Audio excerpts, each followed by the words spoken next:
SD oven teaching रूप तेरा मस्ताना का ओरिजिनल। अच्छा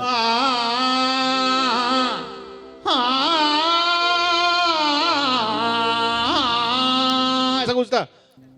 रूप तेरा मस्ताना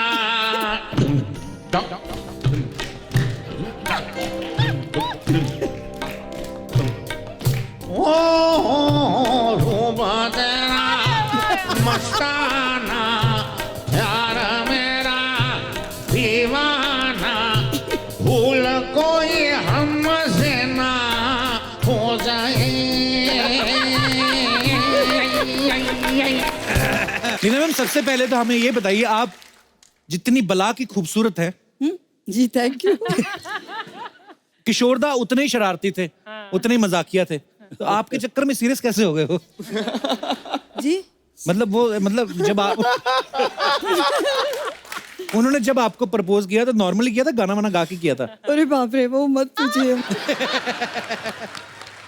पहली लाइफ की ट्रेजेडी में अच्छा जी। ज्यादा दिन नहीं हुए थे।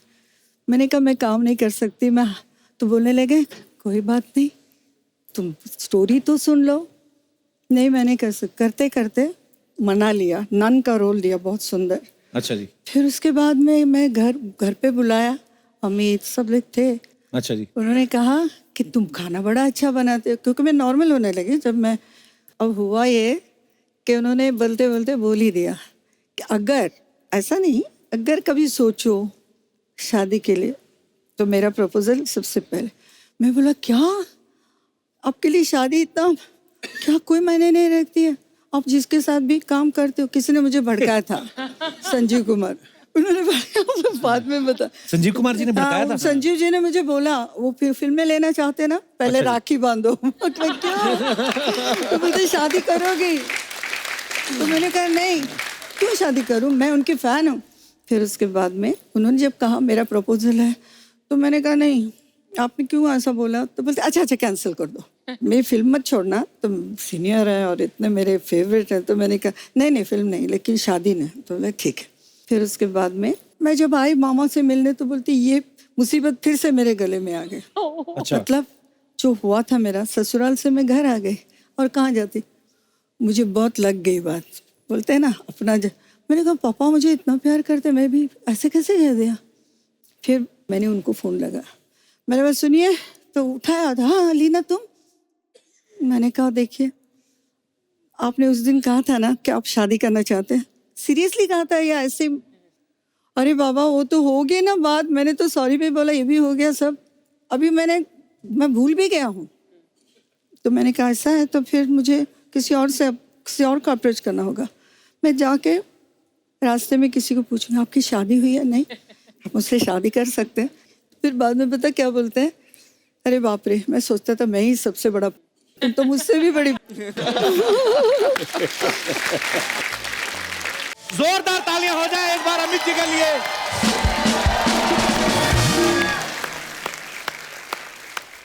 मैं आपका बहुत बड़ा पंखा हूं, यानी कि फैन हूं। सर हम भक्त हैं, मतलब मैं क्या बताऊं, मतलब मैंने कभी लाइफ में कभी ऐसा सौभाग्य प्राप्त नहीं हुआ कि किशोरदा के दर्शन हो सके, लेकिन आज आप हमारे शो पे आए तो मेरे लिए आप उसी बराबर हैं। बहुत बहुत शुक्रिया आपका हमारे शो में आने के लिए। Thank you. यहाँ पर उपस्थित सभी दर्शकों को मेरे तरफ से बहुत बहुत प्यार भरा नमस्कार। और अर्चना जी नमस्कार। नमस्कार। नमस्कार। How are you? हाँ, fine. I think we met after ages. After ages. Right. बहुत दिनों बाद। Thank you, thank you. अच्छा, इससे पहले कि हम आगे बढ़े, हम सब जानते हैं कि किशोरदा जब भी मंच पे जाते थे तो वो जितने भी दर्शक या जितने भी उनके चहेते जो फैंस हैं जो उनको सुनने आते थे, वो उनका एक खास तरीके से अभिनंदन करते थे। तो अमित जी एक बार पहले वो हो जाए जरा। हाँ, वो 1972 में उन्होंने खुद लिखा। अच्छा जी। मुझे याद है न्यूयॉर्क में वाह, उन्होंने शुरू किया। हरफन मौला कलाकार थे किशोर मतलब जी। कि कमाल का चीज है जी। स्केल दीजिए। प्यारे बंधुओं, अरे फिल्म संगीत प्रेमियों,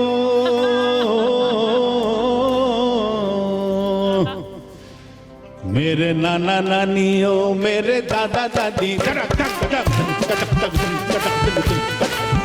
मेरे नाना नानियों, मेरे दादा दादियों, मेरे काका काकियों, मेरे मामा मामियों, मेरे यारों यारियों, मेरे बच्चे बच्चियों, मेरे यारों यारियों, मेरे बच्चे बच्चियों, आप सबको गुरुदेव किशोर कुमार खंडवे वाले का बड़ा सुपुत्र अमित कुमार का सप्रेम नमस्कार। वाह। और मैं जो यहाँ आया हूँ,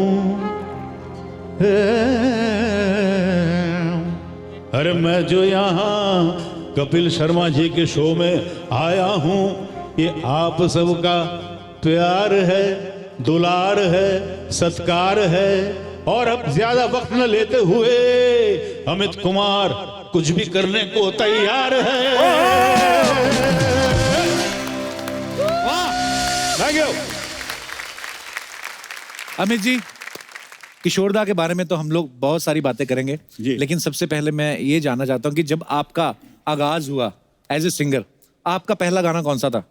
I started singing from Calcutta. अच्छा जी। कोलकाता में मेरा पहला प्रोग्राम था भवानीपुर में, उत्तम कुमार महान नायक जी। उनके इलाके में दुर्गा पूजा का कार्यक्रम था, उन्होंने ही मुझे सौंपा। अच्छा जी। बोले इससे गवाओ।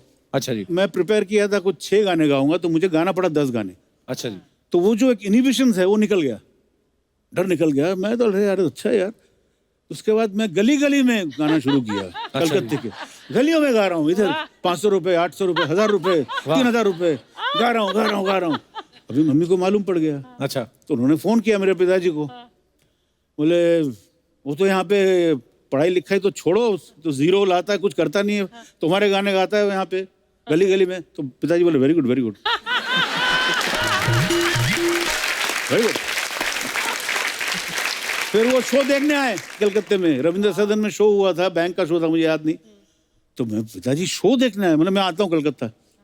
तो अभी जैसे किशोर साहब आए उस जमाने में, तो ही जस्ट केम बैक आफ्टर आराधना 69 के बाद, तो एकदम he was a one man show. कोई ऐसा था एकदम। तो जैसे आए तो तुम्हें बोला था तुम्हारे लिए मैंने फ्रंट सीट रखा है, वहाँ पे तुम बैठोगे। बोले कभी मत करना ये गलती। बोले क्यों? बोले कोई तुम्हारा गाना सुनेगा ही नहीं, सब मेरे को देखेगा। बट सही बात है, बिल्कुल बिल्कुल। एक्सपीरियंस। तो मैं then we put him on the जहाँ से लाइटिंग होता है ना, वहाँ पे साइड में बैठा दिया। अभी किसी को मालूम नहीं यहाँ किशोर कुमार बैठा हुआ है, मैं गा रहा हूँ, मैं हूँ झुम झुम झुम झुम झुम रू पकड़ घूम, बाबा ऐसा कर रहे। Then he told my mother कभी बस उसको भेजो बॉम्बे। फिर मैं बॉम्बे आया। बॉम्बे में मुझे शनमुखानंद हॉल में इन्होंने इंट्रोड्यूस किया 1973 में। S D Burman was the chief guest. वाह। रेस्ट इज हिस्ट्री ज्योग्राफी, वो आप बता दीजिए क्या। आइए आइए अमित जी, प्लीज, आपका बहुत बहुत स्वागत है। Thank you. यहाँ पे विराजमान हो जाइए। Thank you. अच्छा अमित जी, आप खुद एक बेहतरीन सिंगर हैं, लेकिन किशोरदा के सुपुत्र भी हैं। तो किशोरदा के सुपुत्र होने के नाते आपके लिए कितना इजी था या मुश्किल था फिल्मों के लिए गाना? बिकॉज किशोरदा के साथ कंपैरिजन तो होता ही होगा आपका। अभी भी होता है जी। अभी ज्यादा होता है। अच्छा जी। देखिए वो मुझे कॉम्प्लेक्स कभी रहा नहीं। अच्छा जी। अगर होता तो मैं शायद यहाँ पे आपके शो में कहाँ बैठता मैं। जी बिल्कुल। पिताजी ने सब सिखाया मुझे। जी। I learn from him. तो मैं तो उनका एक अंश हूँ। बिल्कुल। लेकिन हाँ, he was my father was like a banyan tree। Right. अब मैं एक चूहा।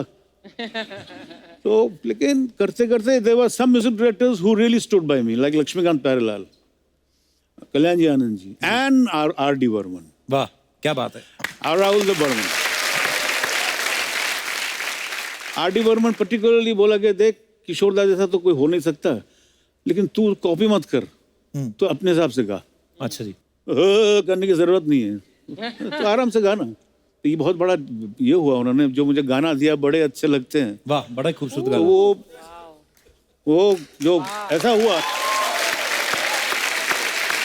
तो बड़े अच्छे लगते हैं। मैं I don't sound like my father. अच्छा अमित जी, जब मतलब आर डी बर्मन साहब और किशोरदा का तो बड़ा हिट कॉम्बिनेशन था, हाँ जी लेकिन जब आपने आर डी बर्मन साहब के साथ पहली बार गाना गाया जी। तो किशोरदा ने कहा ना कि मैं तो ऑलरेडी वहां पे कब्जा जमा रखा, अपनी दुकान कहीं और खोलो। नहीं, वो तो बहुत खुश, अंदर से बहुत खुश हुए। अच्छा जी। लेकिन फिर मुझे गाना ऐसे मिला, मैं ये बड़े अच्छे लगते हैं जी। वो एकदम से मुझे नहीं मिला।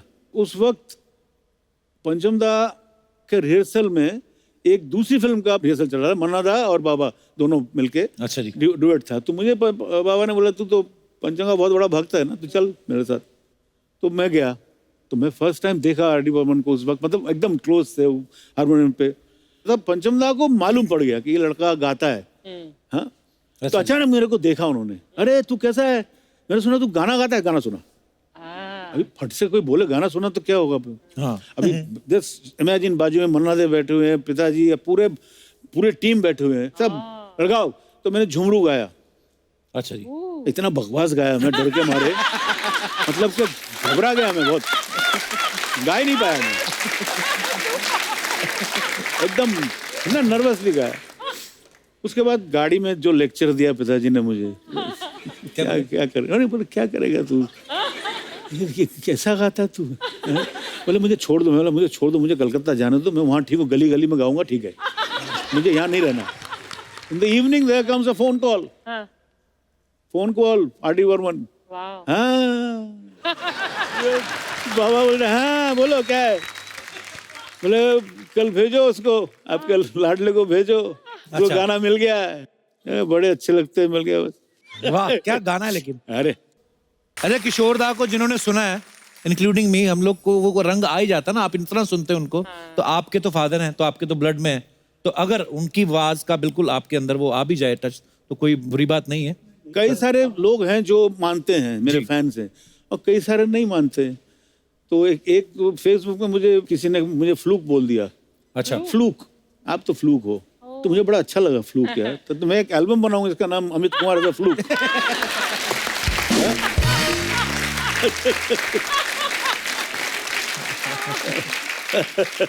अच्छा अमित सर, हमने ऐसा सुना है कि किशोरदा के पास जो टैलेंट है गाने का, जी। मतलब चाहे एक्टिंग करे या उन्होंने कभी किसी से ट्रेनिंग नहीं ली थी, ये सही बात है?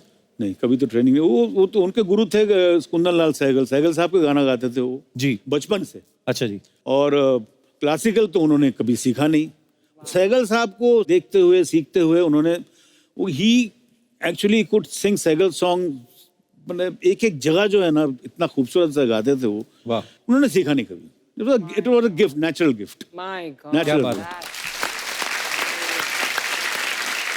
और एक बता दूं आपको, सहगल साहब, ये गलत फहमी है, सब मीडिया बोलती he never got to meet Saigal, but that is wrong. He met Saigal. अच्छा जी। वो जब 9 साल के थे तो दादा मुन्नी अशोक कुमार जी उनको, उन्होंने कहा दादा मुन्नी मुझे सहगल से मिलाओ। तू सहगल से मिलकर क्या करेगा।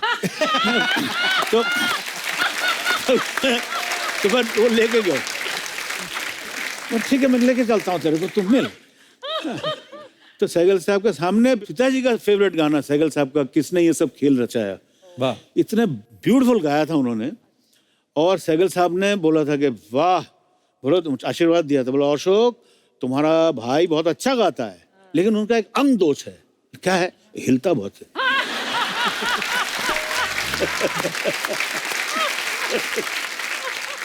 तो अमित सर, आपने सीखा है गाना कि गॉड गिफ्ट है आपको भी? मैं एक दफा मेरा दिमाग खराब हो गया था। अच्छा जी। 1971 में कि मैं क्लासिकल सीखूंगा। अच्छा। तो पिताजी को मैंने बोला बाबा मैं क्लासिकल सीखूंगा। तो पिताजी ऐसे तो क्लासिकल सीखेगा। और तो बाबा बोले, तो मैंने लूप लग गया, तो मैं सीखूंगा क्लासिकल, मैं क्लासिकल सीखूंगा। बोले ठीक है आराम से भैया, आराम से। तो फिर उन्होंने मन्ना दा को फोन किया, मन्ना डे। अच्छा जी, वाह। मन्ना डे के साथ पिताजी का पुराना रिश्ता। मन्ना दा, मेरा लड़का अमित बोलता है क्लासिकल सीखेगा। मन्ना दा क्या क्लासिकल, ठीक है उसको भेज मेरे पास। तो मैं गया मन्ना दा के पास। फिर उन्होंने मुझे उस्ताद दिया, उस्ताद गुलाम मुस्तफा खान साहब, वाह। उनके पास मैंने सीखा। वो आते थे, घर पे आते थे। अच्छा जी। तो वो 6 महीना सिखाया, तो मेरा तो बाउंसर गया पूरा। मैं अंदर गया ही नहीं।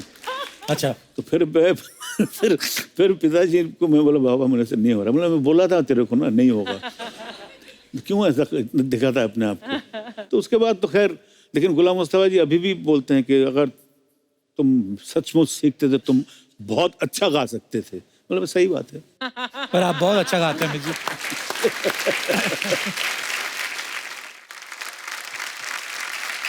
अच्छा अमित जी, ऐसा भी तो होता होगा कि जैसे किशोरदा इतने बिजी हैं और कोई और प्रोड्यूसर आया, अरे एक तो उसका बजट भी कम हो गया, तो ऐसा कभी किसी ने सोचा यार उनका बेटा ही तो है अमित, और उनकी आवाज भी आपकी काफी, वो रंग तो आता ही है, कभी ऐसा हुआ हाँ, कि हुआ, कम बजट हुआ। वाले आपके पास आ गए हो? हुआ है, अच्छा जी। हुआ है, बहुत हुआ है।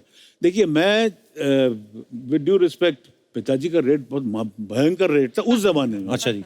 और उनका एक था कि लता कितना ले रही है, अच्छा तो अगर लता जी 80,000 ले रहे तो मैं 90 लूंगा। अच्छा। तो ये बस कमाल था ये। तो और देते थे प्रोड्यूसर, घर पे आके देते थे, ये बहुत बड़ी बात, घर पे आके। पर घर पे आके पैसे देखा बड़े तो ठीक है भाई। अभी कहाँ वो 90,000 से मेरा रेट क्यों बोलूं मैं, कोई जरूरत नहीं।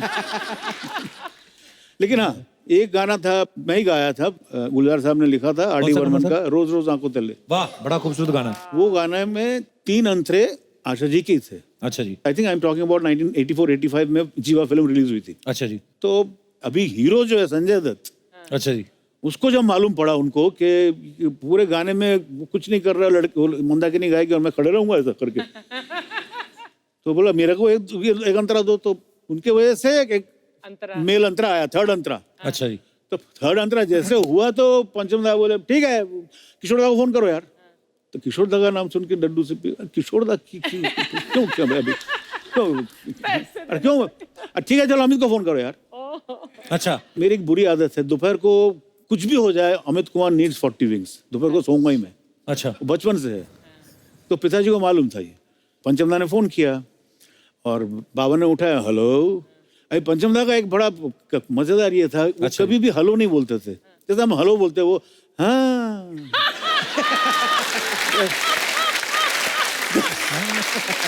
तो पहले हाँ क्या, तो बाबा हाँ से हाँ, तो हाँ। तो बाबा बोले तो बाबा बोले पंचम क्या कर रहे हैं हम लोग, पॉइंट पे आओ यार। तो फिर बोले आपका लड़का क्या कर रहा है, बोलो तो मालूम नहीं सोता है वो, दोपहर को सो रहा है, बोले उसको जगाई, उसको गाना मिल गया एक। अच्छा। तो बाबा बोले पंचम मैं किस खेत की मूली हूँ, बोले आपका बजट ही नहीं है। तो मुझे ये गाना मिला। वाह क्या बात है, बड़ा खूबसूरत गाना है। सर हो जाए 2 लाइनें। मैं आर.डी. बर्मन को इमिटेट करूं? हाँ प्लीज सर। पंचम दा मुझे गाना सिखा रहे, हाय तू पे कैसे घंटा, हाँ तेरे को मिल गया गाना, मेरे को देख गा, समझ गया? हाँ ठीक है गा बोल।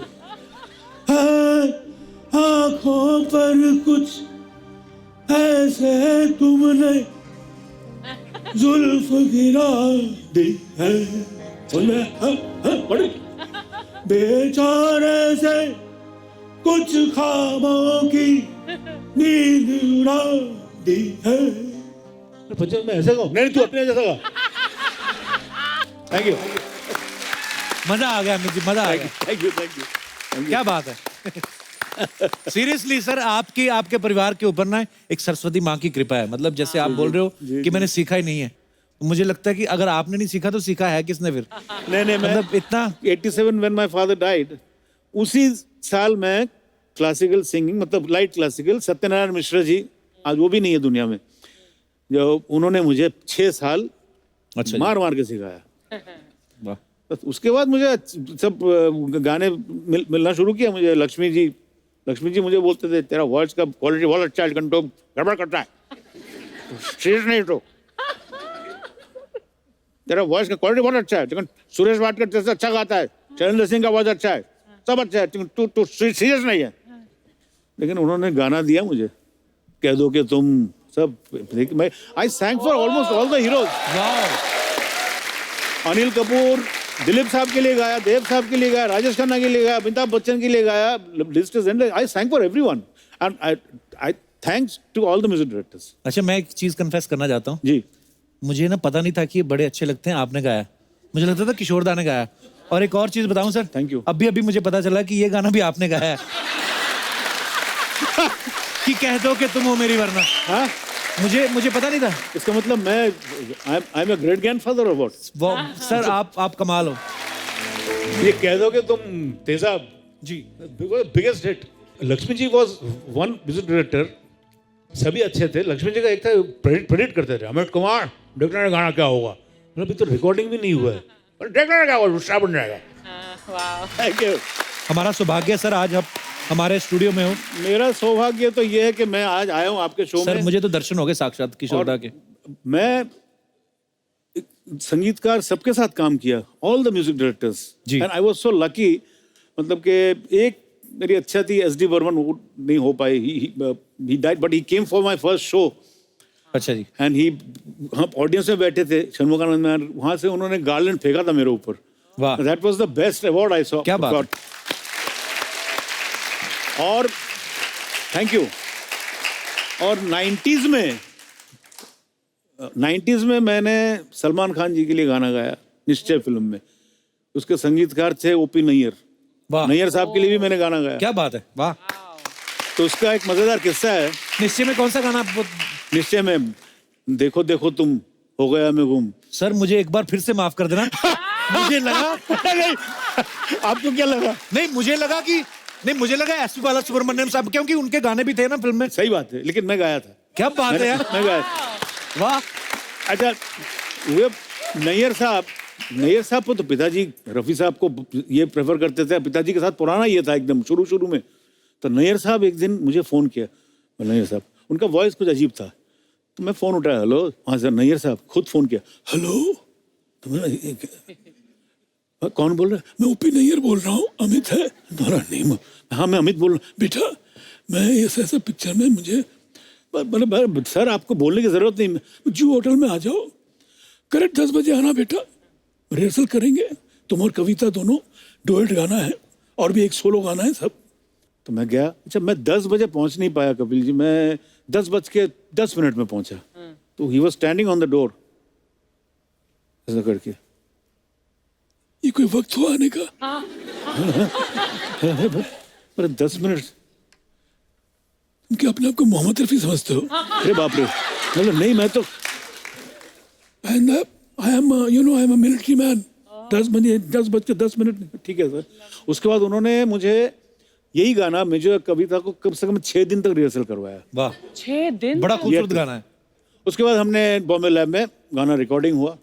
अच्छा, उनका क्या था, होता था कि 10 बजे 10:30 बजे टेक शुरू किया, 12 बजे पैकअप। मैंने कविता से कहा, मेरे को अच्छा नहीं लगा, मैंने कहा कि मेरे को I think I should go for another take, ठीक नहीं गाया मैं। तो कविता बोल रहे, मैं नहीं बोलूंगी, तुम बोलो। तो मतलब नहर साहब, हाँ बेटा बोलो, मैं और एक टेक लेना चाहता हूँ। तुम इससे अच्छा नहीं गा सकते।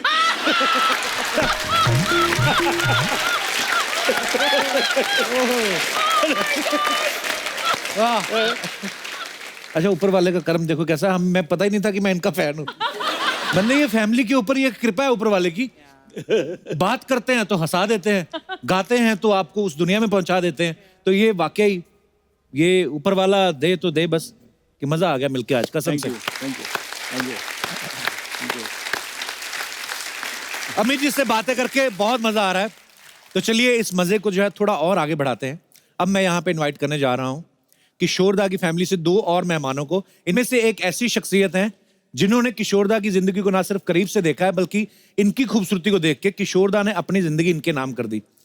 तो इन्होंने हमें मन के मीत, हमजोली, महबूब की मेहंदी, मन चली, विदाई और बैराग जैसी सुपरहिट फिल्में दी हैं। So please welcome the very beautiful actress Leena Chandavarkar ji, और साथ में किशोरदा के छोटे से पुत्र वेरी टैलेंटेड सुमित कुमार जी। क्या हंसा है, बाप रे, बाप रे बाप। लीना जी आपका बहुत बहुत स्वागत है। हम धन्य हो गए, आप हमारे शो में आए हैं। मैं क्या बोलूं, हम लोग घर में आपको देखते थे और मैं बताया कि किशोरदा कहते थे कि जो हंसाता है दुनिया को वो भगवान के बाद होता है। So sweet. Thank you. आपका बहुत बहुत स्वागत है। मैं अभी अमित जी से यही कह रहा था कि हमें सौभाग्य नहीं मिला कभी किशोरदा से मुलाकात करने का, पर आज ये हमारा सौभाग्य, आप आज उनका परिवार हमारे साथ है, तो जोरदार तालियां हो जाएं आज। लीना मैम, सबसे पहले तो हमें ये बताइए, आप जितनी बला की खूबसूरत है। जी थैंक यू। किशोरदा उतने ही शरारती थे, उतने ही मजाकिया थे, तो आपके चक्कर में सीरियस कैसे हो गए हो? जी मतलब जब आप उन्होंने जब आपको प्रपोज किया तो नॉर्मली किया था, गाना वाना गा के किया था? अरे बाप रे, वो मत पूछिए। पहली लाइफ की ट्रेजेडी में अच्छा जी। ज़्यादा दिन नहीं होते। मैंने कहा मैं काम नहीं कर सकती, मैं तो बोलने लगे कोई बात नहीं, तुम स्टोरी तो सुन लो। नहीं मैं नहीं कर सकती, करते करते मना लिया, नन का रोल दिया, बहुत सुंदर। अच्छा जी। फिर उसके बाद में मैं घर पे बुलाया, अमित सब लोग थे। अच्छा जी। उन्होंने कहा कि तुम खाना बड़ा अच्छा बनाते हो, क्योंकि मैं नॉर्मल होने लगी जब मैं, अब हुआ ये कि उन्होंने बोलते बोलते बोल ही दिया कि अगर ऐसा नहीं, अगर कभी सोचो शादी के लिए तो मेरा प्रपोजल सबसे पहले। मैं बोला क्या आपके लिए शादी इतना क्या कोई मायने नहीं रखती है, आप जिसके साथ भी काम करते हो। किसी ने मुझे भड़काया था, संजीव कुमार, उन्होंने भड़काया, बाद में बता। संजीव कुमार जी ने भड़काया था? संजीव जी ने मुझे बोला वो फिल्में लेना चाहते ना, पहले राखी बांधो। मतलब क्या, तो बोलते शादी करोगी? तो मैंने कहा नहीं, क्यों शादी करूं, मैं उनकी फैन हूँ। फिर उसके बाद में उन्होंने जब कहा मेरा प्रपोजल है, तो मैंने कहा नहीं, आपने क्यों ऐसा बोला? तो बोलते अच्छा कैंसिल कर दो, मेरी फिल्म मत छोड़ना, तुम सीनियर है और इतने मेरे फेवरेट है। तो मैंने कहा नहीं फिल्म नहीं, लेकिन शादी नहीं। तो बोले ठीक है। फिर उसके बाद में मैं जब आई मामा से मिलने, तो बोलती ये मुसीबत फिर से मेरे गले में आ गई। अच्छा। मतलब जो हुआ था मेरा, ससुराल से मैं घर आ गई और कहाँ जाती, मुझे बहुत लग गई बात। बोलते हैं ना अपना मैंने कहा पापा मुझे इतना प्यार करते, मैं भी ऐसे कैसे कह दिया। फिर मैंने उनको फ़ोन लगा, मैंने बस सुनिए, तो उठाया था। हाँ लीना तुम? मैंने कहा देखिए आपने उस दिन कहा था ना कि आप शादी करना चाहते हैं, सीरियसली कहा था या ऐसे? अरे बाबा वो तो हो गया ना बात, मैंने तो सॉरी भी बोला, ये भी हो गया सब, अभी मैं भूल भी गया हूँ। तो मैंने कहा ऐसा है तो फिर मुझे किसी और को अप्रोच करना होगा। मैं जाके रास्ते में किसी को पूछूंगा आपकी शादी हुई है? नहीं, आप मुझसे शादी कर सकते हैं। फिर बाद में पता क्या बोलते हैं, अरे बाप रे, मैं सोचता था मैं ही सबसे बड़ा, तुम तो मुझसे भी बड़ी। सुमित, आपको याद है कोई किस्सा किशोरदा का? इसका एक किस्सा मैं बताता हूँ। हमारे जो बंगलो है, किशोर साहब के बंगलो, उसके मानिक जी के ऊपर जो स्कूल है लगा हुआ है, एकदम जो दीवार है। दादा नो प्लीज, नहीं एक बार, अरे this is the family show, family show, इसमें कोई ये नहीं। Sumit is very unhappy. Family को मैं सब बता दो। our father was open book यार, वैसा इंसान पैदा ही नहीं होगा, one of a kind, ये तो मैं बोलूँगा एब्सोल्युटली। तो स्कूल वहाँ पे बच्चे लोग क्रिकेट खेलते थे, गार्डन था वहाँ पे और वो ग्लास हाउस था। तो ऐसा हुआ कि बच्चे लोग खेल रहे हैं, तो वो ग्लास हाउस बनाया था, तो बॉल आके धाड़ तोड़ दिया कांच। अच्छा। अब पिताजी एकदम, वहां से जो उनका बड़ा डिस्ट्रिक्ट glass। शुरू हुआ, गालियों का जो प्रचार शुरू हुआ, वो बोल नहीं सकता, मैं तेरी भाबा भाबा भाबा भाबा भाबा भाबा भाबा भाबा भाबा भाबा, बच्चे लोग और प्रिंसिपल भी खड़े वहाँ पे, भाबा भाबा भाबा भाबा भाबा। अभी मैं पीछे से आ गया, क्या हुआ क्या हुआ? बाबा ऐसा मेरा कांच तोड़ दिया, मैं भी वहाँ से भाबा भाबा भाबा भाबा भाबा, मेरा भी शुरू हो गया भाबा भाबा भाबा तेरी भाबा। ये छोटा क्या हुआ क्या हुआ? हाँ मतलब कुछ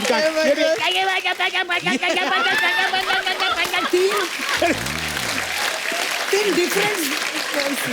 ये बोल रहे बाप रे बाप का बेटा दोनों देखो। तो प्रिंसिपल फिर चिट्ठी लिखा, किशोर साहब आप सचमुच तो क्या?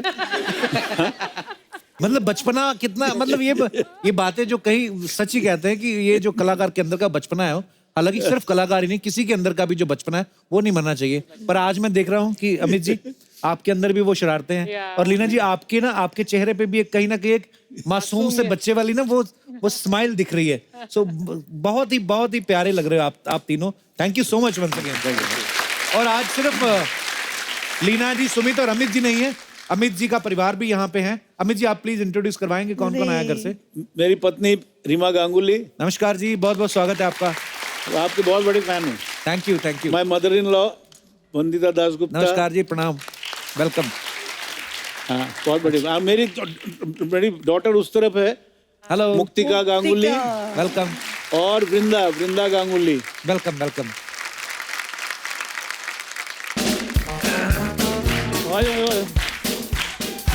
वो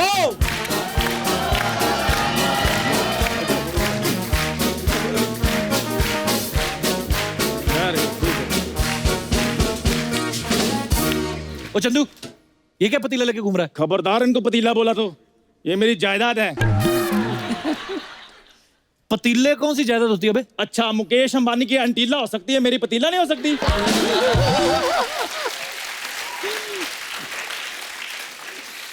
पहली बार मैंने पतीले के 2 ढक्कन देखे हैं। एक पतीले के ऊपर, एक पतीले के साथ खड़ा है सूट बूट में। जब बर्तनों की इतनी नॉलेज तो शो क्यों खोला? टेंट हाउस खोलो ना, वो ज्यादा चलेगा। मैं भी किस में उलझ गया। श्री किशोर कुमार जी की फैमिली आई हुई है।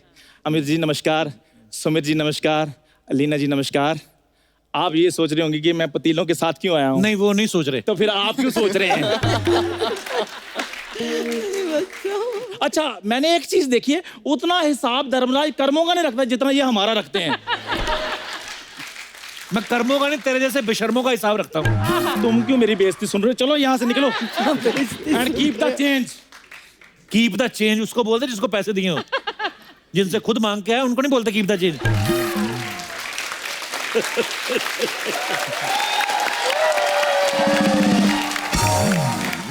जब आपको पता होता कि पैसे देने होते तो फिर देते क्यों नहीं हो? लोग तुम्हारे घर से खाली जाते हैं। ये शो है तेरा, सिग्नल नहीं है कि जहां मैं जी में आया तो मांगना शुरू कर देता तू। देखो मेरी बात सुनो प्लीज, मैं आज म्यूजिक के मूड से आया हूँ। अच्छा। मैं बातें करने के लिए आया हूँ, आप मुझे प्लीज डिस्टर्ब ना करें। बड़ा तेरा छोटे तबले जैसा मुंह है तेरा।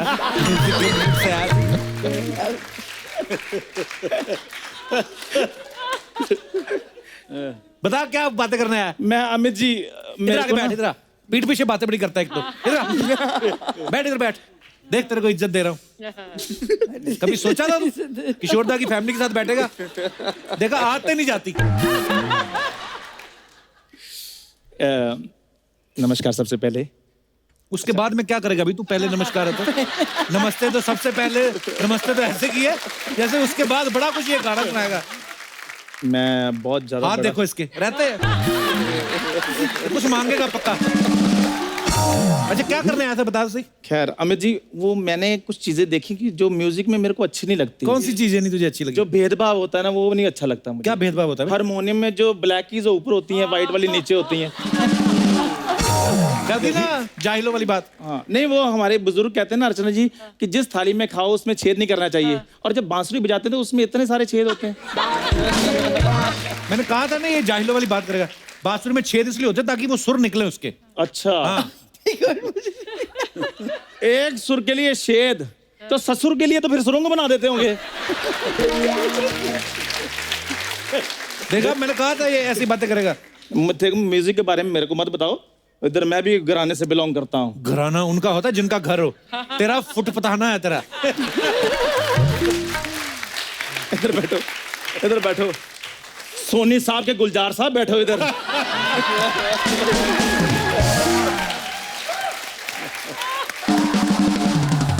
क्या शब्द दिया आपने, फुट पताना।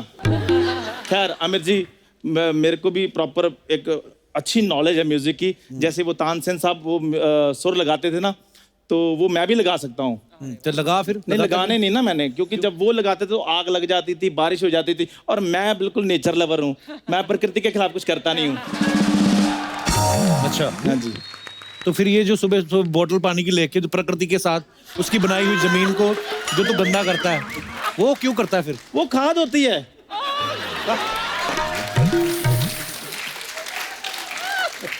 गाना गाना छोड़ दिया तूने? मैंने छोड़ दिया था, तब भी छोड़ दिया था। फिर मैंने कहा मेरे बस की बात नहीं है गाना गाना। अच्छा। फिर मैंने लिखना शुरू कर दिया। अच्छा, हाँ, लिखता बहुत है ये। मैं बहुत लिखता हूँ। क्या? सोनी को चिट्ठी लिखता है, मेरे को क्राइम पेट्रोल में एज ए लास्ट ले लो। क्यों लिखता है ये सब चिट्ठियां? सारी जान तो हमारी इधर निकाल देता, फिर उधर लास्ट का रोल मिलेगा हमें। वो आपको पता है जो A.R. रहमान साहब का वो जो फेमस गाना जिसको ऑस्कर मिला, वो भी मैंने लिखा था। कौन सा गाना? जय हो। और जागरण में जितनी ज्यादा जय हो मैं करता हूं, करता है कोई नहीं है। आपको पता है उनको गर्मी अवार्ड भी मिल गया था। क्या अवार्ड? गर्मी? हाँ। जिसने सारी उम्र ना जिसके घमौरियां निकली हो उसको तो गर्मी लगेगा ना। गर्मी नहीं होता बे, ग्रैमी अवार्ड होता है वो। अच्छा, गर्मियों की छुट्टियां हो जाती हैं, गर्मियों के कपड़े हो सकते हैं, तो गर्मी का अवार्ड नहीं हो सकता? अच्छा, आप में से कोई बच्चा पूछ रहा था ना कि आयोडीन की कमी से क्या होता है? ये होता है। ये जो फालतू की बातें कर रहा है ना ये। देखो कपूर शर्मा, समय से पहले और भाग्य से ज्यादा आयोडीन किसी को नहीं मिलता। भगवान ने जिसको आयोडीन जितना देना वो दे ही देना है। पीठ पीछे कोई बातें कर रहा है, इधर आके बैठ। नहीं, वो बड़े लोग बैठे हैं। इसको यही प्रॉब्लम है, इसको सोफे पे बिठा दो ना, इसके गमोरियां निकल आती हैं। इसको इज्जत नहीं हजम होती। स्पॉट दादा, ये बहुत तंग कर रहा है। जैसे यहाँ पे आप लोग फ्रूट रखते हो ना, एक हंटर भी रखा करो, इसको लगेगा। स्पॉट दादा, पहले वो मेन पतीले रखो यार, जो मैं काम करने के लिए इधर आया हूँ। क्या करना है? मैंने उधर ढाबा खोलना अपना।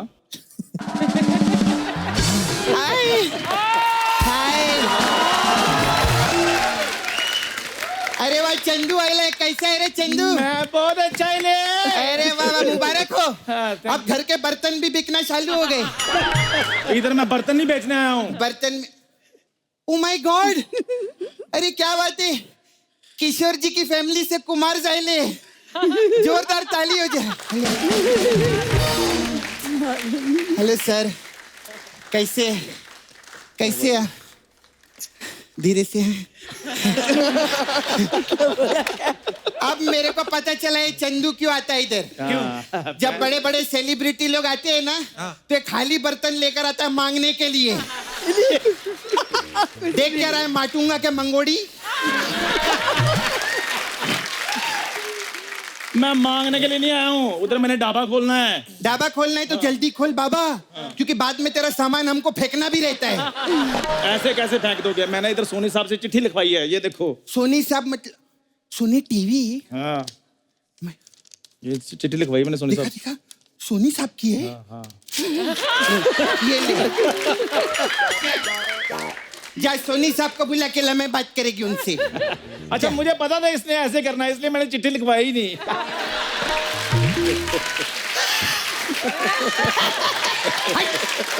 बड़ा है इधर, सेलिब्रिटी लोग से बात करेगी। कैसे सर? एकदम सर, एक सच्ची बात बोलूं, पूरी दुनिया के लिए ना आपकी फैमिली बहुत बड़ा इंस्पिरेशन है।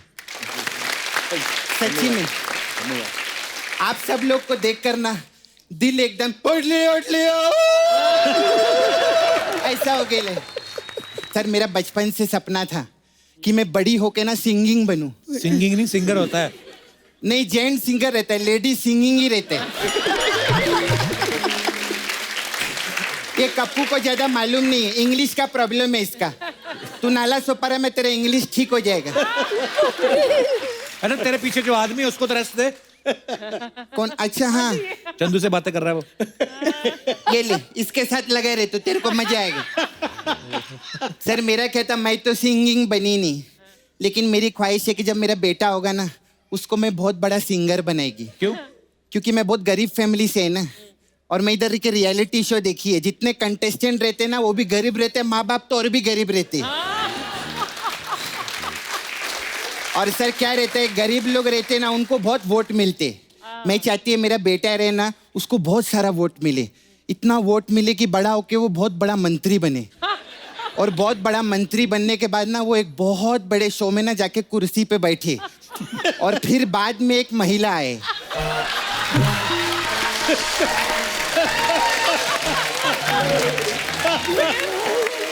और वो महिला आके उसकी कुर्सी छीन ले और उसकी कुर्सी पे बैठ जाए और मैं फिर से गरीब हो जाऊं। मैं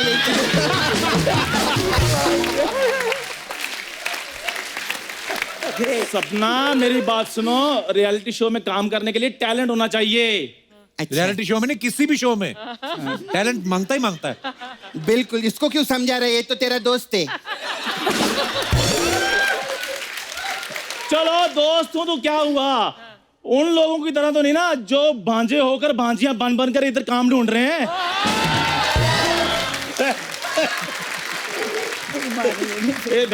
मेरे साथ ज्यादा पर्सनल मत होना, मैं बोलती है यार वो तो शो पे मैं भांजी है, समझा? पैकअप के बाद मिल, तेरे को भांजे का प्यार देगी मैं। बात कर रहे ला इधर, बकवास करते। सपना, मैं तो यार मजाक करता हूँ, तुम तो ऐसे गुस्सा कर जाती हो। क्या मजाक करता हूँ? मजाक करता है? अब तू ही मजाक करेगा क्या? हम लोग क्या इधर सेल्फी लेने को आए? मजाक करता हूँ, मुंह देखो इसका। सर लोग से, सेलिब्रिटी लोग से बात करेगी मैं।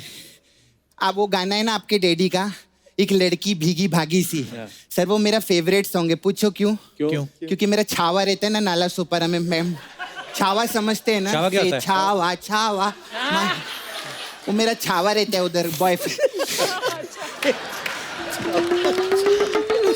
जब भी मेरे को मिलता है ना वो किशोर दा का गाना गाते हैं कि लड़की भीगी भागी सी। अच्छा हाँ तुम बारिश में मिले थे? नहीं, कीचड़ में मिली थी हम लोग। कीचड़ में कौन मिलता है? उसका सुअर निलाने का काम है ना नाला सोपारा में।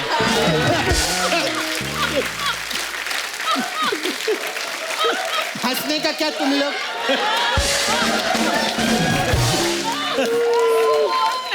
हाँ, मुकेश डुक्कर वॉशिंग कंपनी है उसका उधर। और सुअर लोग को निलाते मालूम है मैम? आप देखे ऐसा क्यूट से रहते हैं ऐसा रहते, ऐसा पिंक कलर के रहते हैं ना। अमित जी भी बहुत बड़े फैन है। अरे वो तो उसके लिए कस्टमर भी ढूंढते। वो कैसे ढूंढते हैं? अरे मैं केबीसी में देखी है, वो सबको पूछते हैं आर यू सुअर, आर यू सुअर, ऐसा करके।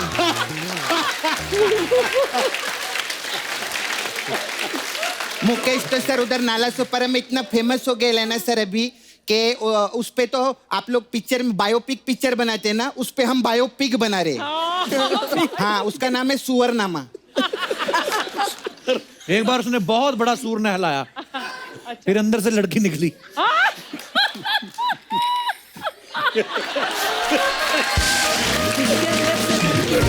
फिर उसको दोबारा नहलाया, फिर वो लड़का निकला। तेरी बात कर रहे, तू क्या देखता है इधर? तेरे बारे में बोलता है वो। और उसने बूट पहने हुए थे। हाँ, वो भी काले रंग के। और एक ही शर्ट पैंट पहन के घूमता है वो 5 साल से, गमछा लगा के। सपना क्यों गुस्सा कर रही हो? मेरी बात सुनो, तुम जो मर्जी लिख लो, लेकिन मैंने इधर ऊपर लिखवा ही देना है चंदू दा ढाबा। चंदू दा ढाबा? तो एक काम कर, बाहर जाके चाय की टेपरी खोल किधर और जाके। कप्पू, ये कल की लड़की मेरे को सिखाएगी मैंने क्या खोलना है। ए, मैं भले कल की लड़की है, लेकिन परसों तक का कमाई है मैंने, समझा?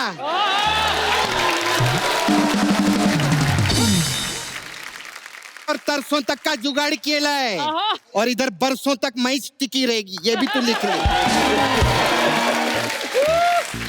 बात करते हैं।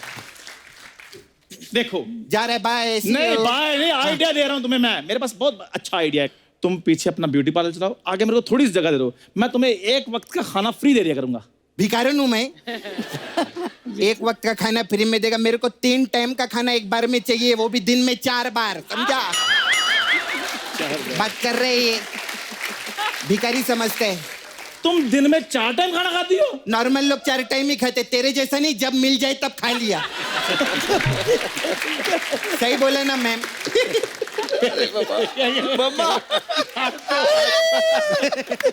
ये भिखारी लोग आते हैं, ऐसे रहते हैं लोग।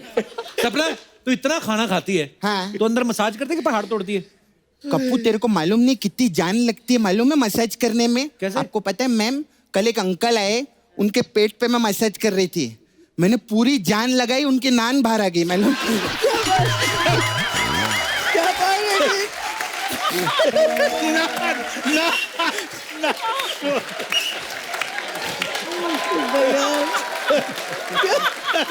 क्या मैसेज किया?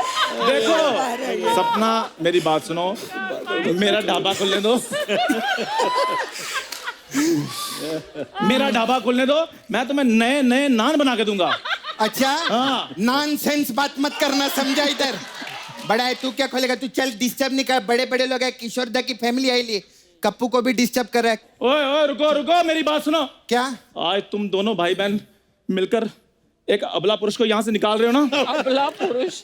अगले हफ्ते तक मैंने इधर ढाबा नहीं खोला ना, तो उससे अगले हफ्ते खोल लूंगा, कोई बात नहीं।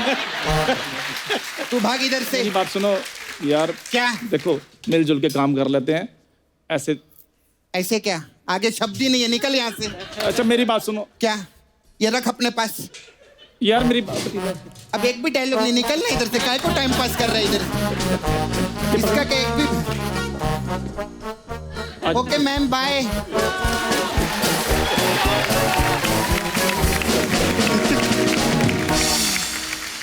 अच्छा अमित जी, हमने ऐसा सुना है कि जैसे किशोरदा को कोई बुरा बोल देता था, वो बदला जरूर लेते थे, वो ये सही बात है? सही बात है। मतलब कि एक बार हुआ था, वो पिताजी ने बताया था मुझे बचपन में, अभी जब खंडवा से आए वो, अच्छा। बॉम्बे आए, तो 1946 में आए थे, 45-46 में आए। अच्छा जी। दादा मुनि तब तो स्टार थे। पिताजी को खाने का बहुत शौक था, अच्छा जी। तो कहीं शूटिंग है तो किशोरिया, दादा मुनि किशोरिया बोलते, किशोरिया हाँ चल आज मेरा यहाँ शूटिंग आएगा। नहीं नहीं नहीं मैं नहीं आऊँगा। अरे खाने को मिलेगा, अच्छा आता हूँ। तो ऐसा तो एक बॉम्बे टॉकीज या फिल्मिस्तान में उस वक्त मुहूर्त था, अशोक कुमार हीरो थे। तो फिर पिताजी गए। अभी Dada Muni Ashok Kumar ji was very handsome, you know, गोरे थे एकदम। पिताजी थोड़े से मतलब काले थे। तो छोटा सा बच्चा सब लॉलीपॉप लेके आया है, 9 साल 10 साल का दादा मुनि। तो जैसे एंट्री हुई दादा मुनि तो सब आ गए फोटोग्राफ लेते। डायरेक्टर भी आ गए, दादा मुनि welcome, hello welcome, very good, good wishes बोल के ऐसा देखा। तो ये कौन है दादा मुनि? मेरा भाई है किशोर। अच्छा अच्छा अच्छा, काला है। आप कितने गोरे हैं। काला काला जैसे बोला ना बाबा, डंग। मुझे काला बोला। मुझे काला बोला अनमन में। ठीक है बच्चू, मेरा भी जब वक्त आएगा देख लूंगा मैं। अच्छा। और वक्त तो आया बाद में कि हीरो बन गए। अभी वही डायरेक्टर दादा मुनि को फोन कर रहे। He was very close to Dadamoni. अच्छा जी। दादा मुनि आजकल किशोर बहुत अच्छा काम कर रहा है पिक्चर में। I want to take him as a hero. Dada Muni ठीक है मैं बात करता हूँ। तो बाबा दादा मुनि ने फोन किया, किशोर तू ऐसा ऐसा है, डायरेक्टर फोन किया है और याद है वो मुहूर्त में आया था। बोला हाँ हाँ हाँ हाँ, तो वहाँ पे वो तेरे को हीरो लेना चाहता है। तो बाबा बोले काला। काला किसको बोल रहा है? नहीं नहीं मुझे याद आया। मतलब बदतमीजी मत करना, वो उसका आदमी आएगा हाँ तो जाके मिलना ऑफिस में, मैनेजर आए। तो बाबा बोले ठीक है मैं ज़रूर आऊँगा, लेकिन मेरे कुछ शर्तें हैं। बोले क्या है बोलिए। बोले मैं जब आऊँगा उनसे मिलने, डायरेक्टर साहब से, प्रोड्यूसर डायरेक्टर, तो उनका ऑफिस तो होगा वहाँ पे। बोला बिल्कुल ऑफिस है, वहाँ पे टेबल तो होगा। हाँ बोले इस तरफ चेयर होगा, वहाँ पे बैठे होंगे वहाँ। तो मेरी जब एंट्री होगी तो मेरी एंट्री में मैं वहाँ से गुलाटी मारते मारते आऊँगा। ऐसे गुलाटी मारते मारते मारते मारते मैं टेबल के ऊपर आके खड़े हो जाऊँगा ऐसा करके, और वो वहाँ से उठ के वो भी गुलाटी मार के टेबल के ऊपर खड़े हो जाएंगे। अच्छा। वहाँ पे दोनों ऐसा सैल्यूट करके दोनों वहाँ पे बिजनेस की बात होगी। बल बल बल बल बल, hello how nice meeting you. हाँ कितना पैसा लोगे क्या? बल बल बल बल, ये पिक्चर है, तुम हीरो हो, बल बल बल। उसके बाद गुलाटी मारते मारते मैं निकल जाऊंगा, और वो भी गुलाटी मारते मारते वहाँ पे बैठ के वो चेयर घूमता हुआ चेयर में घूमेंगे। अच्छा। ये मेरी शर्त है। उसने जाके बोल दिया। अच्छा। बस ये बिकम फिरोशस हो गए। फोन किया उन्होंने, दादा मुनि क्या हुआ, क्या किया उसने? बोले मैं उससे हीरो लेना चाहता था, लेकिन थैंक यू, लेकिन उसने ऐसा बदतमीजी की, उसने ऐसा क्या पूरा सुना दिया। तो अच्छा मैं देखता हूँ। फोन रखा, फिर दादा मुनि घूमे, फोन किया, तूने क्या किया?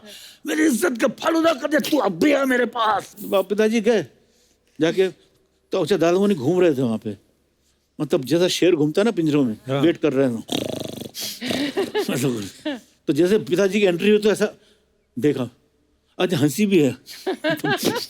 उनको अच्छा भी लग रहा है उसका। बोले, क्या बोला तूने, क्या बोला? बोले कुछ नहीं दादा मुनि, मैं बचपन में जब गया था ना तो मुहूर्त में तो मुझे काला बोल दिया। काला? बोला हाँ मुझे काला बोल दिया, तो मुझे लग गई।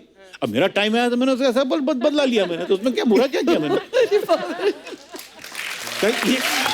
सुनिए, तो दादा मुनि बोल रहे क्लाइमैक्स, दादा बोले तू ये सब करके बच जाता है, मेरे से होता नहीं है। अच्छा, तेरी कसम और एक लव स्टोरी जो 2 फिल्में आई थी, अमित जी ने पूरे पूरे उसमें गाने गाए। अमित जी, अगर किशोर साहब के इतने सारे मजेदार किस्से हैं तो आपके तो कितने सारे किस्से होंगे। देखिए लव स्टोरी जिसमें मैं I became the voice of Kumar Gaurav ji. हाँ, कुमार गौरव का वॉइस हो गया था जी, बिल्कुल।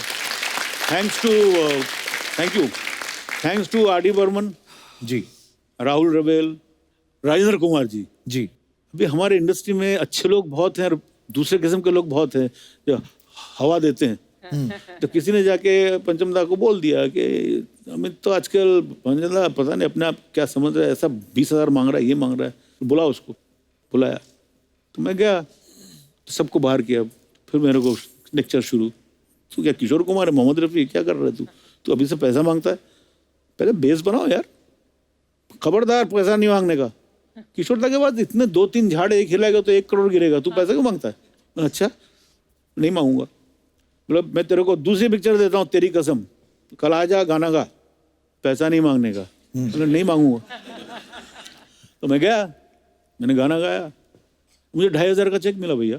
अच्छा वाह। तो मैंने 2,500 देख के ऐसा बोला 2,500 मिल गया पंचम, मुझे 2,500 का चेक मिला। बोला क्या बात है, वेरी गुड, ये हुई ना बात, अपने बल बुते हुए मिला तुझे 2,500 का चेक, जा बैंक पे जमा दे। मैं बैंक में जमा दिया, चेक बाउंस हो गया।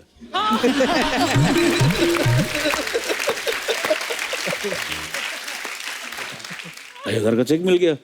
तो जैसे ओक की हुआ टेक गाना, ये जमी गा रही आसमां गा रहा है जी। अच्छा गाना रिकॉर्डिंग हो गया तो बख्शी साहब ने लिखा था। तो गुलशन बावरा जी, वो पूरा ग्रुप था ना पंचम दा का, उसने मुझे ओए उल्लू के पट्टे, तूने अंतरे में शौक को शौक बोल दिया। शौक था, मैंने शौक। शौक कलियों, मैंने शौक कलियों के, बोला मैं क्या करूं? बोला पंचम को क्या हो गया? बोला क्या मालूम? बोला फिर से डब करो। डब किया, अभी चला गया, अभी पिक्चराइज भी हो गया अभी। अच्छा वैसे ही चला गया। अभी ऐसे ही चला गया, तो अभी रिकॉर्ड में शौक ही है। वाह। Thank you. अच्छा आपको पता है अर्चना जी, किसी को नहीं पता होगा एक्चुअली, हमने भी अंदर की खबर सुनी है कि रूप तेरा मस्ताना, जो मतलब इतना हिट है गाना, आज तक गाते हैं सब लोग, स्टेज पे गाते हैं। अच्छा उसकी कंपोजिशन बोलते हैं ऐसी थी नहीं।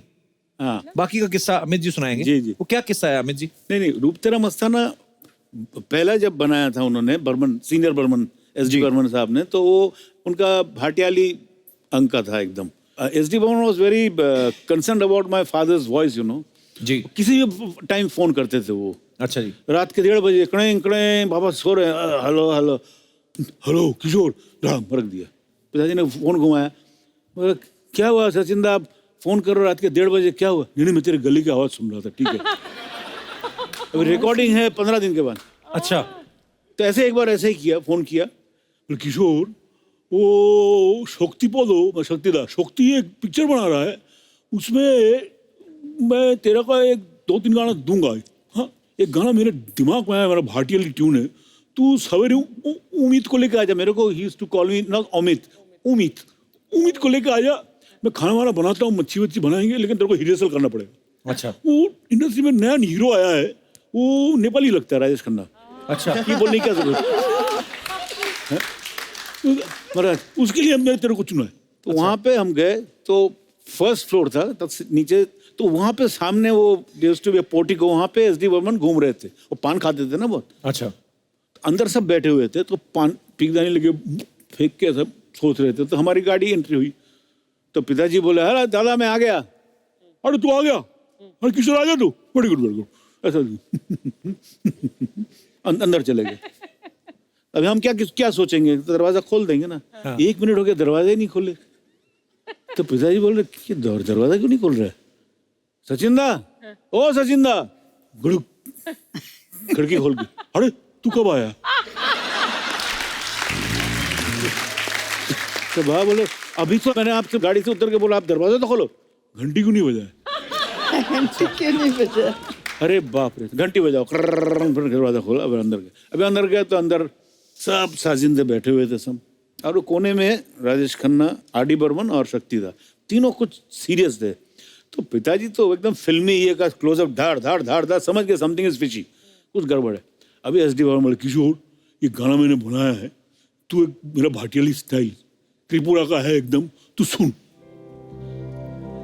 एसडी बर्मन टीचिंग रूप तेरा मस्ताना का ओरिजिनल। अच्छा।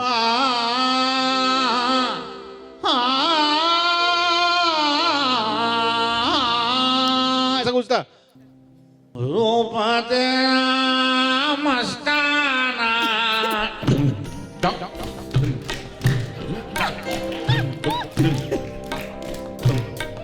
ओ रूप तेरा मस्ताना, यार मेरा दीवाना, भूल कोई हमसे ना हो जाए।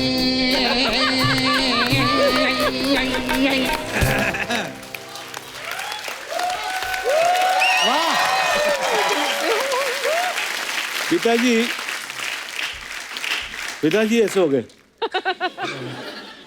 ऐसा देखा राजेश खन्ना ऐसा कर रहा हूँ।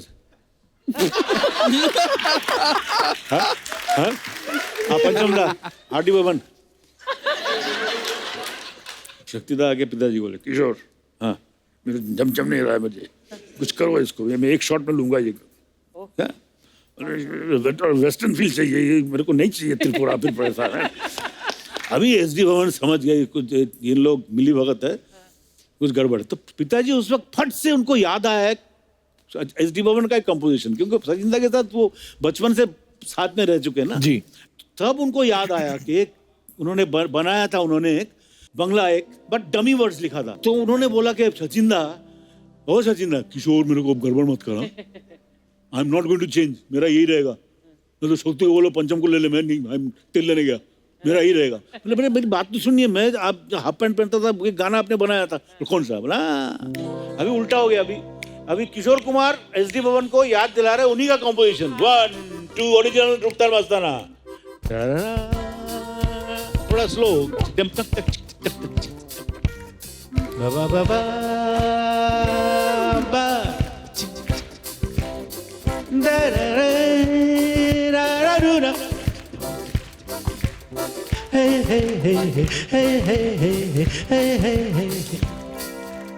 একটু বাদে শ্বশুর বাড়ি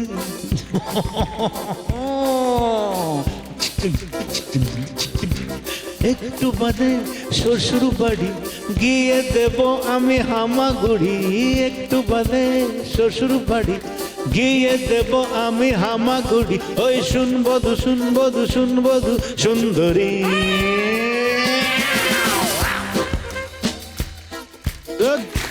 thank you this is how रूप तेरा मस्ताना वाज मेड फिर डमी वर्ड्स को जगह में रूप तेरा मस्ताना बख्शी साहब ने लिखा और एसडी बर्मन इतने खुश हो गए तो किशोर हाँ चल पवई लेके चलते हैं क्यों मच्छी पकड़ेंगे यार इतना खुश मैं तेरे को मच्छी खिलाता हूँ he was so happy this is how रूप तेरा मस्ताना वाज बॉर्न क्या बात Very है nice. बहुत खूब थैंक यू सो मच क्या बात अच्छा गाना था अर्चना जी कोई हमदम ना रहा फिल्म जुमरू में से वो गाना किशोर जी ने भी गाया और अशोक जी ने भी गाया दादा मुनि जी ने तो ऐसा क्यों अमित जी दादा मुनि उनकी पहली फिल्म जीवन नहीं है 1936 में ये गाना गाया था जी तो पहले दादा अशोक कुमार जी ने क्लासिकल संगीत की तालीम ली थी अच्छा, हाँ क्लासिकल सिंगिंग जानते थे तो तब से पिताजी के दिमाग में ये ट्यून बैठ गया था आइए प्लीज